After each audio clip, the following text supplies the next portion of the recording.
क्या इतिहास एक बार फिर अपने आप को दोहराने जा रहा है? जी हां, 6 अगस्त 1945 जब इंसानियत ने पहली बार अपनी ही मौत का सामान आसमान से गिरते देखा। हिरोशिमा जल रहा था, लेकिन क्या आप जानते हैं कि उस दिन आसमान में ग्रहों का एक ऐसा खेल चल रहा था जिसने उस विनाश को जन्म दिया। और आज ठीक 80 साल बाद 2025 में वही ग्रह, वही नक्षत्र और वही विनाशकारी योग दोबारा बन रहे हैं। एक तरफ आसमान में शनि और राहु मिलकर के विनाश का योग बना रहे हैं और दूसरी तरफ जमीन पर पाकिस्तान के अंदर से एक ऐसी आवाज आई है जिसने भारतीय खुफिया एजेंसियों की नींद उड़ा दी है। दिल्ली को दुल्हन बनाया जाएगा। ये धमकी किसी आम आतंकवादी की नहीं, बल्कि एक ऐसे खतरे का संकेत है जिसे पाकिस्तान की अपनी ही सरकार छिपा रही है। क्या पाकिस्तान के परमाणु बम अब उनकी फौज के हाथ से निकल करके आतंकवादियों के पास जाने वाले हैं? क्या 2025 में भारत पर परमाणु हमला किसी मिसाइल से नहीं बल्कि चोरी किए गए बम से होगा? नमस्कार, मैं हूं शेखर त्रिपाठी। आप देख रहे हैं अखंड मंथन। आज हम इस विशेष एपिसोड में डिकोड करेंगे पाकिस्तान के न्यूक्लियर प्रोग्राम का वो काला सच जो सारी दुनिया से छिपाया जा रहा है। सबसे पहले बात करते हैं उस खुफिया इनपुट की जिसे अक्सर हम नजरअंदाज कर देते हैं।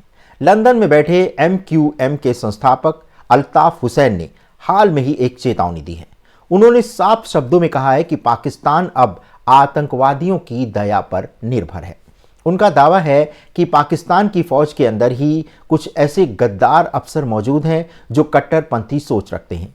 डर यही नहीं है कि पाकिस्तान की सरकार भारत के खिलाफ परमाणु बटन दबाएगी। डर यह है कि TTP, तहरीके तालिबान पाकिस्तान या लश्कर जैसे गुट फौज के किसी काफिले पर हमला करके टैक्टिकल न्यूक्लियर वेपन यानी सामरिक परमाणु हथियार, छोटे परमाणु हथियार चुरा सकते हैं। इसे लूज न्यूक सिनेरियो कहते हैं।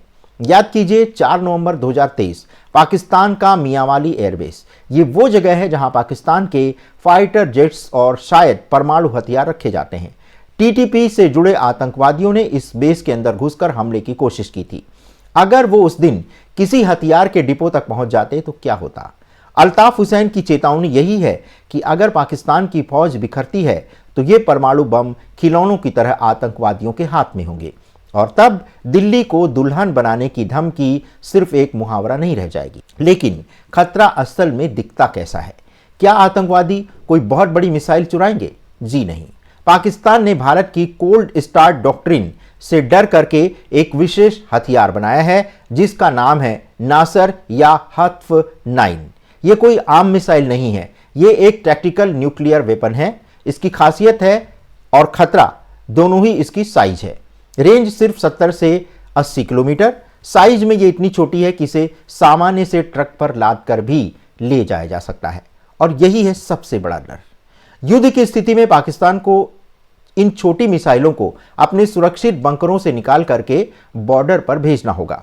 इसे मिलिट्री भाषा में प्री डेलीगेशन कहते हैं, यानी बम का बटन जनरल के हाथ से निकल करके फील्ड कमांडर के हाथ में दे दिया जाएगा।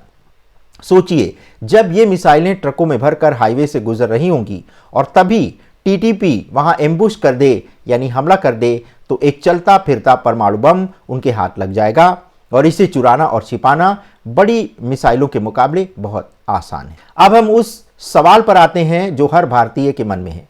अगर पाकिस्तान पागलपन में इन नासर मिसाइलों का इस्तेमाल करता है या आतंकवादी इन्हें बॉर्डर के पास से लॉन्च करते हैं तो भारत के कौन से शहर निशाने पर हो सकते हैं? हमने नासर की 70 से 80 किलोमीटर की रेंज का विश्लेषण किया है। ये रेड जोन बेहद डरावना है। जी हां, अमृतसर सबसे पहला, बाघा बॉर्डर से महज 30 किलोमीटर दूर। नासर मिसाइल को यहां पहुंचने में 3 मिनट से भी कम समय लगेगा। स्वर्ण मंदिर और लाखों की आबादी यहां सीधे निशाने पर होगी। पठानकोट भारत का महत्वपूर्ण एयरबेस, ये बॉर्डर से लगभग 35 से 40 किलोमीटर की रेंज में आता है। जम्मू पाकिस्तान के सियालकोट बॉर्डर के बेहद करीब। फिरोजपुर और अबोहर पंजाब के ये इलाके बॉर्डर से सटे हुए हैं। राजस्थान श्रीगंगानगर और बीकानेर के सीमावर्ती इलाके हैं। ये वो शहर हैं जो फर्स्ट स्ट्राइक के रिस्क जोन में हैं। दिल्ली इस मिसाइल की रेंज में नहीं है, इसीलिए जब वो दिल्ली की बात करते हैं तो उनका मतलब मिसाइल हमला नहीं बल्कि उस चोरी किए गए बम को गाड़ी में छिपाकर दिल्ली तक लाने का है, जिसे डर्टी बम अटैक कहा जाता है। विज्ञान और जियोपॉलिटिक्स के बाद अब देखते हैं कि सितारे क्या कह रहे हैं। 6 अगस्त 1945 को जब हिरोशिमा पर बम गिरा तब शनि और राहु मिथुन राशि में थे। मिथुन वायु तत्व है, इसीलिए हमला हवा से हुआ। अब 80 साल बाद 2025 में शनि और राहु फिर से एक साथ आ रहे हैं और इस बार ये युति मीन राशि में हो रही है। मीन राशि जल तत्व और ये अंत और गुप्त चीजों को दर्शाती है।